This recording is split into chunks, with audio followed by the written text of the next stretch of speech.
Ignition sequence starts. 6, 5, 4, 3, 2, 1, 0. Liftoff. We have a liftoff.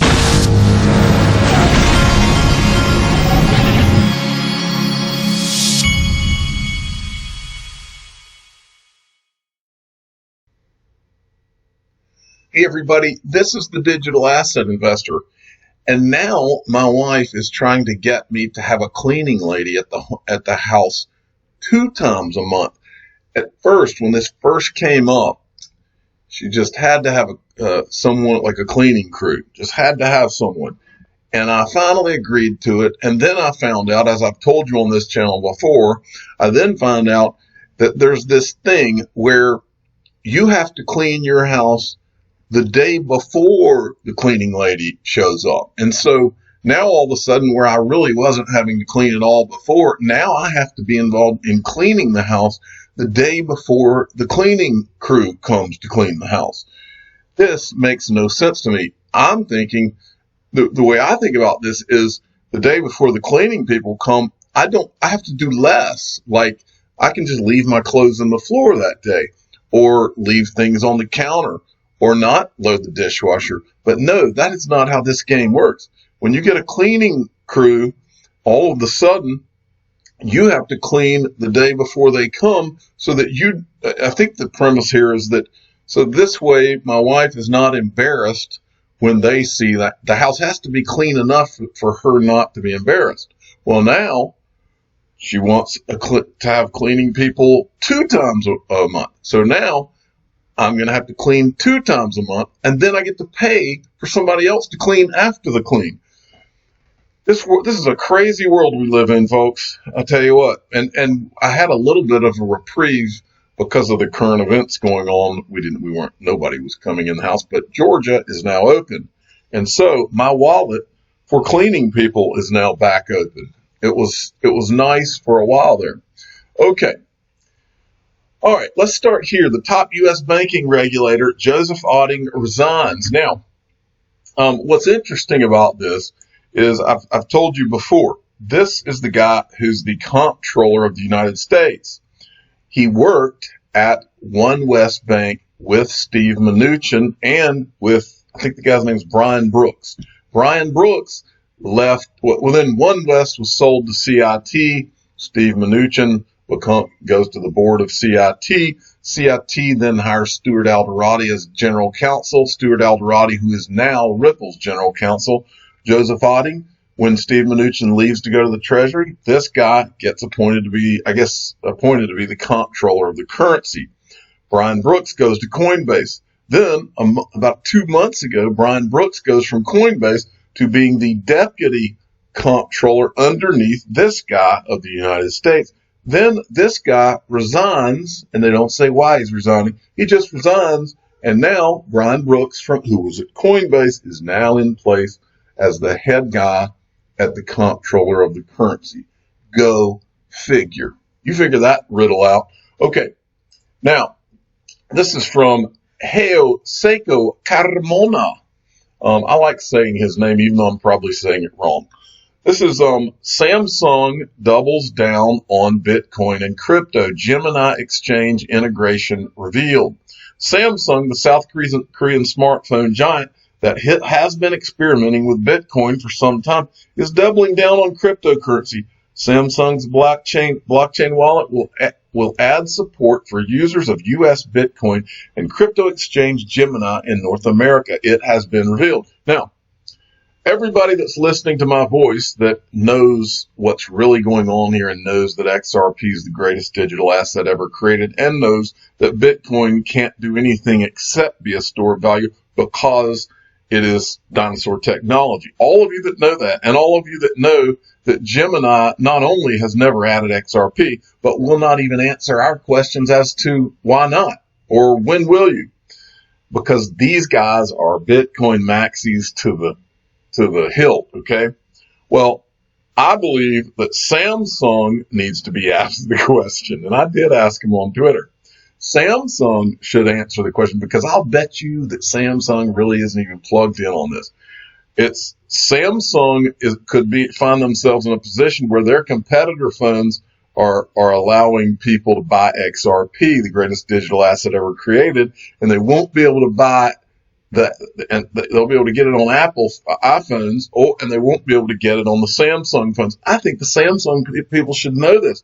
The Winklevoss brothers, who run Gemini, they should get to answer that question to Samsung, because it doesn't make any business sense, and it doesn't make any sense for Samsung customers especially.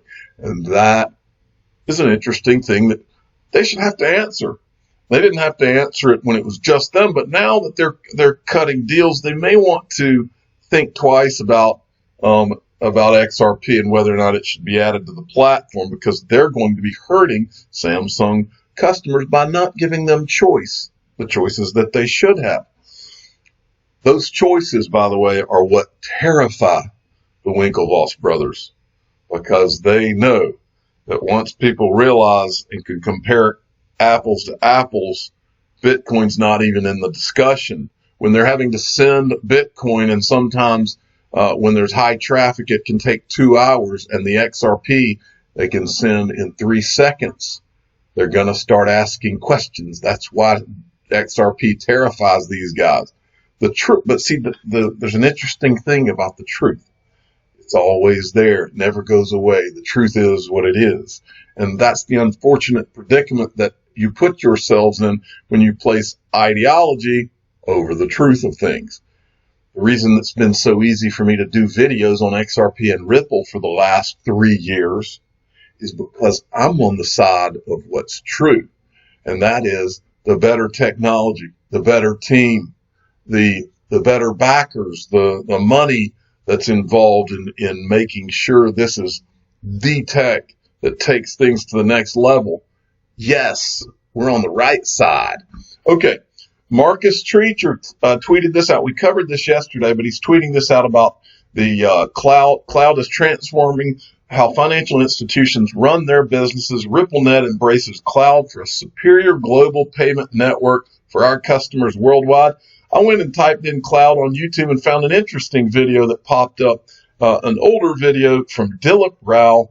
This is interesting to watch. Watch what he says. Ripple has a solution focused on making real-time payments between banks a reality at low cost, at great speed, with great security, and with lower risk. But to have 47 banks sign up for a service in just one country is unprecedented.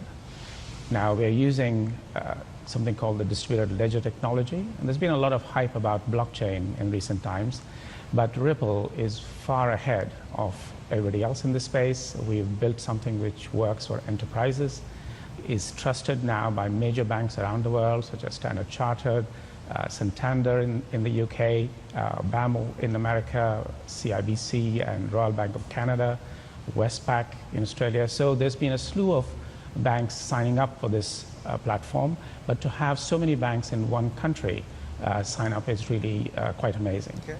Okay, understood. Dilp, explain to me though, who exactly does this system disrupt? Well, the way we positioned it is that it is an enabling technology for banks to use to improve services between themselves. So Ripple does not touch customers directly. We provide a platform that banks can use to settle money between themselves in real time. So it is really transformative technology rather than necessarily disruptive, to the banks. All right. We missed Dilip Rao because he was one of the greatest assets Ripple had, and he retired, or I think he retired and became a consultant. I believe he lives in Australia. Okay, I Am Legion sent this, and I'm sitting here typing an email on my phone about my interesting thing that I have that's going to happen here shortly. Actually, I can tell you it's going to happen on Tuesday, but you won't get to see what I'm talking about until after that. But we'll go over that. Not Hodor. There's Hodor right there. I Am Legion tweeted this out. Very interesting. He says it's an ISO 20022 tweet. One of the currently intensely discussed topics, ISO, I hate saying that number over and over. A representative of Commerce Bank has asked whether there might be considerations in the future to also use DLT using providers like Ripple for transactions. His answer, this is where you step into thin ice. So, and then there's a tweet here. Now, there are so many situations where anytime where these people who are in places of power or with these companies, when Ripple or XRP comes up, that all of a sudden they clam up. We've seen it time and time again. This is part of the reason we stay excited about Ripple, because it's so obvious that this is bigger than we realize. One such example was this. This is from Darren Moore Jr.'s channel. You ought to give him a subscribe, but this is one of my favorites. This is the R3 CTO in an interview. You still working with Ripple at all as a company? I know that there was, some extracurricular, activity that was working its way through the courts, but and it's since been resolved. But I'm curious if there's ongoing discussions, since one of their primary focus is on the interbank settlement component that you're also touching. So, frankly, Ripple's probably the only topic I can't talk about. I just don't talk about it. I can't talk about it. I can't talk. You just can't talk about it, or can't talk about it. But this has happened over and over the last 3 years, which makes it very intriguing. Now, I've told you I'm starting to talk about. I mean, this channel will always be a primarily Ripple and XRP channel, and it'll be that because XRP is the greatest digital asset ever created, has the greatest team around it, all the things I've told you. And for that reason, that will always be the center point of this channel. But even Brad Garlinghouse says that there's going to be other digital assets, and the only ones that will have value are the ones that will have utility. And this is one of those. This is an article that he sent me. LG joins Hedera Hashgraph Governing Council. By the way, my yard man just pulled up. So everybody that's listened to my channel for any period of time knows this drill. When the yard man pulls up, we don't do anything different here. We just hunker down and we try to hear what I'm going over as best we can. So you could hear blowers. You could hear lawnmowers. You might even hear some, it looks like my bushes out there are a little high, so you could hear some hedge trimmers. They've got one of those gas-powered hedge things. So we're just gonna go through this together, okay? But back to this. So I Am Legion sends me this. LG joins Hedera Hashgraph's Governing Council. This is Hedera Hashgraph. And let me name the digital assets. And I was talking to the official father of the Digital Asset Investor channel about this yesterday. That reminds me, I'm sorry to do another aside, but I owe someone a title.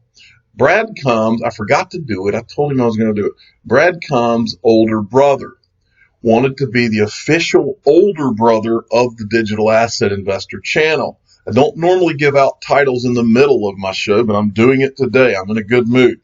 So Brad Combs' brother is now the official older brother of the Digital Asset Investor channel. Now, this is a very big deal. Many of you, especially if you're new to this, you may not realize just how big of a deal this is. But to have an official title on here, it really takes your life up to the next level. And I am being sarcastic, by the way. The official titles on here, really it started as a joke, and now everybody just asks me for titles. So congratulations to the official older brother of the Digital Asset Investor channel. He is Brad Combs' brother. Now, back to this. In fact, while I'm talking about that, I Am Legion he's the official the official dot connector of the Digital Asset Investor channel. So he sends me this about LG, South Korean electronics giant LG joins Hedera Hashgraph Council. The addition edges Hedera toward its council's long-term goal, tap 39 hands-on node runners to govern its enterprise-grade public ledger Hashgraph. Hashgraph is an alternative to blockchain platforms with buy-in from Google, IBM, Boeing, and University College of London, among others. Now, this is the Hedera. Look, here's what I do, what I tell you. I'm not one of those people that talks about digital assets on this channel that are, quote, pump coins or all that. I don't even use the word pump on this channel because that doesn't mean anything to me. What means something to me are digital assets, the way Brad Garlinghouse says it, digital assets that are going to have real utility and have real backers, real venture capital money that is invested in the company and the tokens a lot of times. Those are the things that I talk about on this channel. This is not kiddie land. We're not talking about whether the market is pumping today. That stuff is irrelevant to me. What's relevant to me is that I am in a digital asset that I've done the research on, and I know they have legit backers. They've got, in many cases, Ivy League talent, genius people behind what they're doing, and they're working towards the goal of creating utility for the token that is a part of their project. That's what we talk about here. That's what matters, not what the next, coin that somebody's trying to make go up for a day or two is on Twitter. That doesn't mean anything. That's silliness. Okay, so, and I'm telling you today, Hedera Hashgraph is one of those. And trust me, I do put my money where my mouth is. I'm in the process of putting my money where my mouth is with some of these. I'm invested in some of them as well. But here are the ones I'm looking at. Of course, XRP, XLM, that's Stellar, Hedera Hashgraph, Vechain, and Cardano I also like. And there may be one or two others. I can't think of them right now. There's that blower I was telling you about. Okay, now let's move along. This is from XRP2D2 right here. XRP was the first digital asset on the R3 platform, but we always knew there would be another. We've talked about it on the channel. Pluggable consensus with HCS. Hedera Consensus Service provides an auditable log of transactions for distinct tokens. Hyperledger Fabric, R3 Quorum, Private Network, Hedera Consensus. Look, folks, we're talking about all of the money and all of these, the important blockchains and distributed ledger technology, all of the ones that are in the game. And you can go to Hyperledger if you want to see who's in the game. But all of the ones that are going to be in the game are going to interoperate. Even Ripple talks about this all the time. And that blower's getting loud, but we're fine. But Hedera is one of those. Okay, I just wanted to show you this. Now, Rob Licker, who is not giving away crypto, sent me this one, Bear plus Vechain. Vechain is another one of these I keep talking about. One of the leading companies in the global pharmaceutical industry, Bear China, has revealed it is working with Vechain, a pioneering public blockchain startup, to co-develop C-Secure, a blockchain-powered clinical trial traceability platform for drugs. So these guys are involved in the supply chain tracking and traceability and all this type of stuff. I'm not going any further into that article than that. But anytime there are interesting pieces of news that I can show you on legitimate projects that have legitimate backing and legitimate connections and legitimate smart people working on them, I will tell you about them. All right. And then we've got this from DJ Peter Voss. Wow, U.S. debt set to exceed nation's GDP for the first time since World War II, Watchdog warns. For any of you out there that think we're all going through these crazy times and you think that this is not going to be some type of a reset or a roll into some sort of a new system, then I'll sell you that igloo I've been telling you about here in South Georgia, because what we're in cannot be, this is not something you get back from unless you have a plan to roll into some sort of a new system. There's over 40 million unemployed people now. It's crazy. And by the way, if you're one of those people that's been laid off, go in the description of all my videos. iTrustCapital, if you've got a 401k or a 403b or several other types of retirement plans that you had at a company and you were laid off, you can roll it into an iTrustCapital, IRA. And I've got a coupon discount in the description of all my videos. You can roll it in and you can roll those without tax consequences into that IRA and invest in XRP or Bitcoin and several other digital assets. And soon they're going to have gold on the platform as well. Okay, but this is where we're at, folks. This is scary, very scary. Okay, now I want to play you a couple of videos that many of you that are new here have not seen before, but are important. I hear all the time of, oh, you know that we've been in a 2+ year bear market, and surely you've got some doubts. And I always tell people, no, I don't, because I know what I own. It's easy when you go through a long bear market, if you're not really plugged in and paying attention, it's easy to forget what you own. But I have a long memory, and I don't forget what I own. I know exactly what I own. And these guys tell you in this clip. And remember, this is Bitcoin. This is a Bitcoin centered show. And these guys came on. These are not XRP guys, but listen to what they say.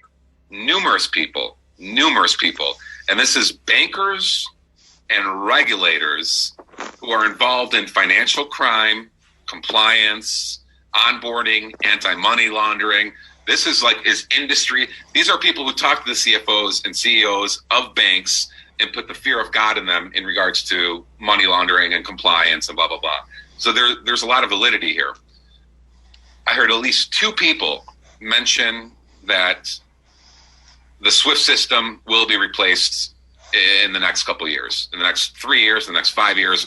These are people who aren't even in our space. They're in banking and money laundering and compliance and blah, blah, blah. These are the presenters, too, he's mentioning. These are speakers. Yeah, this isn't the fat lady from HR. Yeah, these are like speakers, investigators, blah, blah, blah. And yeah, it was Ripple, one of them mentioned, right? Yep. Well, yeah, Ripple. Verbatim, SWIFT is going to be replaced. Yeah. SWIFT will be replaced by Ripple in the next 5 years, blah, blah. And this is like future. Yeah, so people out there, you can sit around and you can feel depressed about the market being the way it has been for a couple of years or whatever. But in the scheme of things, remember, I've been here since 2013. I've never sold my XRP. I've been here since 2013. So in terms of a 2-year bear market, that's nothing. We've had a roller coaster ride since 2013. A lot of people think there was just a bull run in 2017. Not true. 2013, the market went crazy and then crashed crazy. And then it did it again, I think, in 2016. Crazy. Crashed crazy. Same thing, folks. This is not something that's new. We're not wrong. We've been early, and that's okay. But the time's coming, folks. The time's coming. All right. Now, 2 more videos, and by the way, now you're hearing the lawnmower. 2 more videos that were great that I want you to hear. This is Evan Schwartz, who created the Interledger protocol through Ripple. 2 great videos that you need to hear. I don't remember seeing these, but they're older. But still, I got a lot of new people coming in that need to see all this and be brought up to speed. Here's the first one. Ledger and streaming payments. So I'm the co-inventor of Interledger. I've been working on it full-time for the past 3 years. So the problem that we want to solve is today, if you tried to go and actually use cryptocurrency for anything, you would have a situation like this. You walk into a grocery store, you say, hey, do you accept Ether? And they would say, what is that? No, sorry. And the fundamental problem is that all of these different payment networks are disconnected. You can't use any type of cryptocurrency today for payments because you need the other person to actually accept that cryptocurrency. Blockchains don't solve the interoperability problem by themselves. Blockchains are individual networks that have the same problems as traditional ones where they're all disconnected. What we need is a system for internetworking payment networks. And so this term internetworking comes from the internet. That's what it's named after. And at its core, the internet is all about routing little packets of data across independent networks. So what we need is a system for routing packets of money across independent payment networks. So what that would enable is me to pay you even if I have some kind of super obscure cryptocurrency and you just want dollars or whatever you want.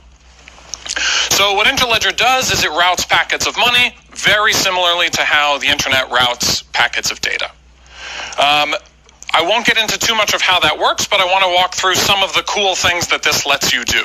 So when we're applying this analogy with the internet, one of the things we get to is this idea of streaming payments. So if you broke up payments into little tiny chunks and could route these packets super efficiently, what you could end up with is this idea of streaming payments. So one of the things that could look like is, oh, you need to send a bigger payment? Okay, it depends on your payment bandwidth, which is a weird concept that we work with a lot, where that would be measured in dollars per second that you can send, or whatever currency you have. Some of the cool use cases that come out of this, things like streaming media. So today payments are super inefficient and clunky, and so we prefer, things like monthly subscriptions. I pay my $10 a month because I don't want to be bothered by this. Ledger and streaming payments. That's the first half. I think these videos give you a really good, and by the way, this is from XRP Yo-Yo. I think these videos give you a really good snapshot of what these guys are trying to accomplish, what they are accomplishing. You made the payments super efficient and could do it on a very small basis. You could do things like paying for a second of video. So you're streaming me video, I'm streaming you money, and if I pause the video, I stop paying for it. If I walk away, I stop. If I come back and hit play again, keep streaming money, because it would be that efficient. Another cool thing that comes out of this is the idea of sign-up list services. Today in the physical world, when you walk into a shop and you want to have some financial exchange, the exchange normally goes, I give you money, you give me good or service, and I walk out. I don't need an account, I don't need to sign up, things like that. Today on the internet, you always need to sign up for accounts, because there's no way to do this very seamless. Here's a little bit of money, you give me a little bit of service, rinse and repeat. As a business, if you're giving me hosting services or something like that, you don't need to know who I am, you just need the money. And so with something like Interledger, you'd enable anybody to land money in your account, even if they're on some completely different payment network. So that would enable sign-up list services. Another neat idea we've been playing with is the idea of a creative marketplace license. So the idea here is, today we have Creative Commons license, which is awesome. If you want to give away your work, it's a really, really great project. One of the issues with Creative Commons is there's no way to have a license that's as easy to use where you can actually monetize your work.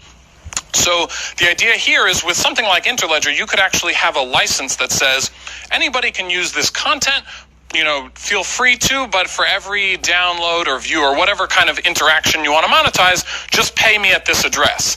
And the thing that's really missing today in order to do this is the assumption that just anybody could pay you. Because there's no interoperability, and because we don't have internetworking for payments, if you did this kind of license, you'd be like, okay, anybody that has Bitcoin can now pay me, which is a tiny subset of everybody. The thing that makes the internet work is that everybody can access it quality. Last kind of fun thing to throw out there is, if you connect every type of currency and payment network together, what you can enable is payments from this.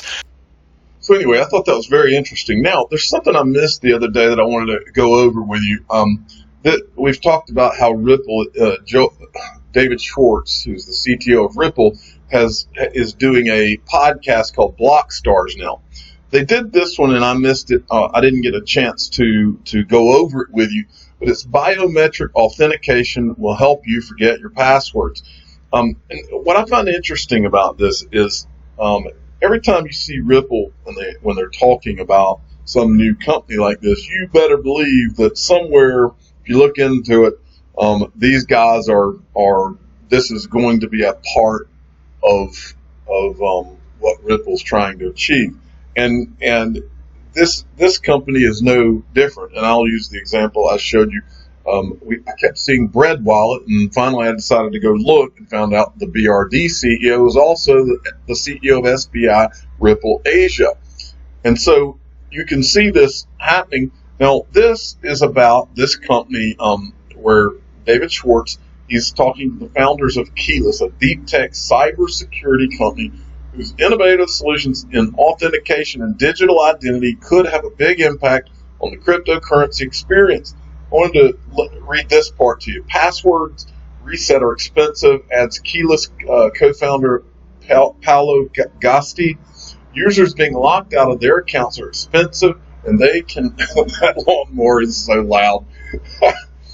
I mean, sometimes, look, folks, sometimes I just laugh because, I've talked to people about this before, but I from the beginning of this channel, from a technological standpoint, my technology is so much worse than everybody else out there that from the beginning, I had no choice but to just kind of make fun of myself about this. And whenever things went wrong, I just kept moving forward no matter what. And to this day, I don't want to go back and have to redo the whole video. And so I would rather just talk over the lawnmowers. And I've been doing it since I started this channel. And then, of course, everybody knows my microphone's bad half the time. I really appreciate you all hanging in there with me on all this. Okay, now back to keyless. Users being locked out of their accounts are expensive. They can't do their work. Exploitation of credentials, credential stuffing, phishing, impersonation. All these are really, really expensive attacks. If there were a better way to do authentication, these problems would go away. We're taking biometric authentication with privacy and using it to get a secure way to do key management. And so these guys, and then remember, Chris Larson and Karen Gifford are on the board of the company Global ID that Greg Kidd, who's one of the first investors and employees at Ripple, he was one of the first guys. He's running a company called Global ID. So this ID and everybody having proper authentication and all this seems to be a really big deal in where all this is going to make this industry really bloom. So I decided to go look into this company, Keyless, to see, surely, I was betting, and I was right, Ripple is one of their investors along with these guys right here. And so I went to look a little further. This is on Crunchbase, and you can see they're out of London. And then come down here, Spring and Ripple. Now, I don't know if that means that Spring invested in them and they're just saying that Ripple's an investor. I'm not sure.